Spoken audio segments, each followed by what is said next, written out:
ஏ மோட்டி வீட்ல இருந்து யாரு 500 ரூபாய் எடுத்ததா? ஆயா கருமா கடையில ஏதோ சாப்பிட்டுருந்தாயா அவன் தான் எடுத்துருப்பான். சொன்ன மாதிரி அவங்ககிட்ட எது காசு? அவன் தான் எடுத்திருப்பான். இன்னைக்கு இருக்குது இருறிய. டேய் ஏந்துடுற. ஏமா நீ உட்கார போறியா? காசு ஏத்தது இல்லாம திமிரா பேசுறியா? மா எதுக்குமா என்ன அடிச்ச? காசு திருடி சாப்பிடுறியா? அருவில்ல. மா நான் காசு திருடில சாப்பிடலமா, கடை வச்சுதாம்மா சாப்பிடுறேன். வேணா அவர்கிட்ட கேளுமா. கடை வச்சப்ப சாப்பிடுறான் இவன். ஆமாமா. டேய் தெரியாம அஸ்டன்டா, சாரிடா. மா என்ன எல்லாரும் முன்னாடி ரோட்ல வச்சு அசிங்க வச்சிடல போமா. டேய் கோச்சுக்காதடா, வேணும்னா உன் கடத்தில நான் அடிச்சிடறேன்டா. அப்படியாம்மா? சரிம்மா.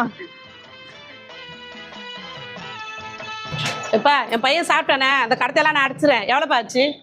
மொத்தமா சேர்த்து 3800 ஆச்சு. 3800 ரூபாய் ஆச்சா?